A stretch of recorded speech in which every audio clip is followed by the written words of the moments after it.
Welcome back, my dudes! I'm Innocent and we are still playing Starlit Flowers. Now, I had to take a break in between recording sessions, so I don't exactly remember what was happening. Well, I mean, I do, but not in full detail like I would have if I just continued on like I was supposed to. But no, I decided to watch YouTube videos instead because I'm a responsible adult. Anyway, let's get back into the story. I say without turning back to them, they follow the sound of their footsteps, a strange comfort in the silence of the forest. I'm going to regret this, all of this. Why hadn't I just forgotten about those fallen stars? Why hadn't I just set up camp and gone to sleep? Why hadn't I just dismissed all of it as a dream, a hallucination, a trick of light? I'll never know.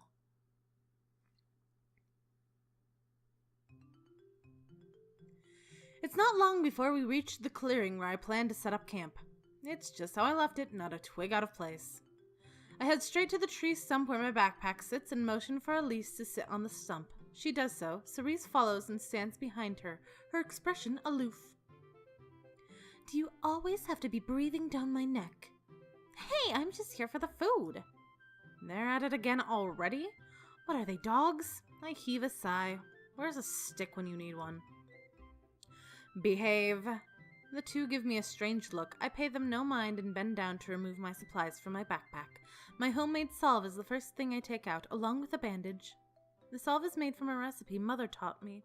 She was a great herbalist and practically taught me everything I know without her knowledge or love, or who even knows where I'd be right now. Dead in a ditch. There's a time. This time around, the two girls gave me a wide-eyed stare as if I'm an axe murderer disguised as a harmless girl. Maybe I should stop talking to myself in front of them. It's strange, but the strangest thing is, it's only something I do when other people are around. Okay. Now that that's over and I wasted practically all of my time. Oh boy. Okay. I don't know where I left off, if I even read this line or not, so I hope you're referring to dinner. Elise shuffles away from me. I ignore it, and Cerise comment. Let's get this over with. I make quick work of opening the salve tin, and Elise flinches. With a sigh, I take Elise's wrist in my hand, worry cease in her flawless features. Hold still. Wait, are you sure that's safe? It's safe. I made it myself. Does she really think I'd try to poison her or something? I'm not much of a bad person. To prove this, I rub some of the salve on my own wrist. She relaxes in my grasp and doesn't seem so far away from me anymore. Finally, she allows me to rub the salve onto her injured wrist. She winces, and I try to be more gentle. You did? How? She sounds impressed, but her face gives nothing away. Cerise, on the other hand, looks bored with our conversation. I'm a trained herbalist. With the use of plants, I can make all kinds of stuff like this. Wow, you're pretty smart for a little girl. Cerise chimes in. She was listening after all. A little girl? I'm 18. Yikes, you're old. No wonder you act like boo-boo. How old are the two of you? 4 years young. 4 years?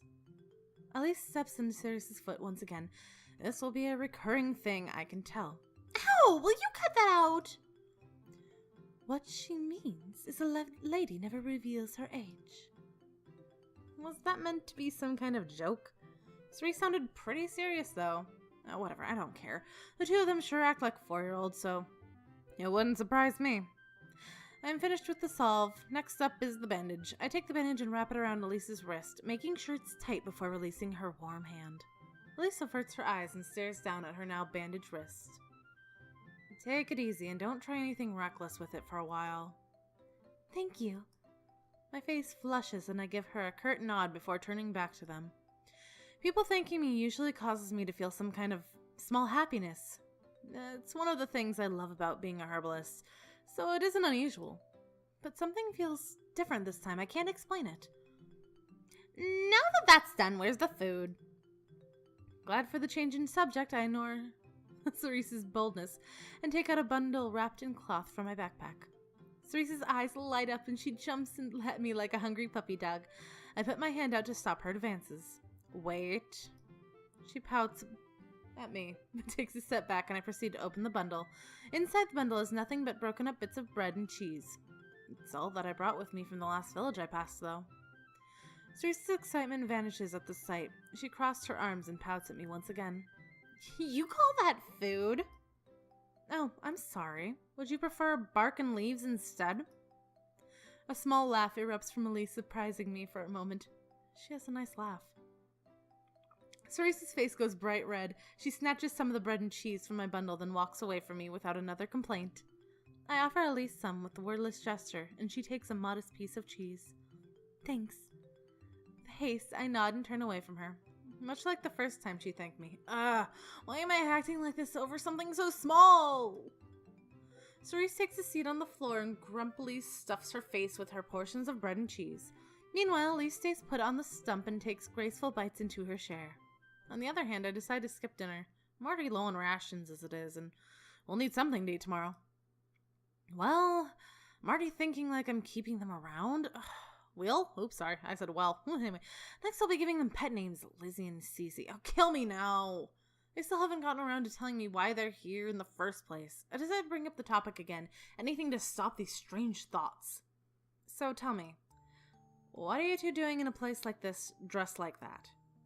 I thought it was obvious. Ceres, do not say any more. The moon said. I know, but we may as well tell her, Elise. It's not like she'll believe us anyway. Humans don't believe in magic. They don't have to tell me. It's not like I really care. Though I can't help but wonder. What's any of this got to do with magic? The two of them look at me, their expressions serious. Elise always looks serious. But the expression didn't suit Cerise, as she always looked like she was going to pull some kind of prank on you when you least expect it. Elise sighs and looks defeated. She turns to me and takes a deep breath. We come from the night sky, which is our home. All those twinkling stars you see? That is our family. It's freaking huge, right? I bet you can't say that. I bet you can't say you have over 1 billion siblings. Cersei looks proud of her interruption, and Elise sends a glare her way. The moon sent us both here without our consent, but before that, he told us we need to work together to find a human. But not just any human. A human that's our only chance of ever returning home. Long story short, we're trapped here until we find the human the moon told us about. After their little explanation, the two of them looked at me, waiting for my reaction. A million questions run through my mind, but I can't make myself speak or believe any of them. This is ridiculous. Ridiculous? Ridiculous? This is ridiculous. I should have half a mind to pack up all my things and leave them behind, to forget this whole thing ever happened right now. Every bone in my body tells me to do so, but I don't. Instead, I look at them, really look at them. They don't look normal. In fact, I've never seen anyone who looks like them in my entire life. They look like they jumped out of a fairy tale. Perhaps I did. The sky, the moon, stars for siblings? They must be joking, and it ain't funny. Of course, I don't believe them, but that doesn't stop me from being curious. I'll just play along for now and see what happens. Taking a deep breath, I look them in the eyes. Okay, let's say I believe you. Why are you telling me, and what do you expect me to do about it? Of course, I know I'm the one asking them, but they didn't have to tell me. They could have lied and said they came from the last village and got lost in the forest. So they must be telling me this wild story because they want my help, or they're just suggesting I'm the one they're looking for. Well, you're a human, obviously. You must know where the other humans around here are hiding. Because as far as I can tell, you're the only one in this dump. Cerise.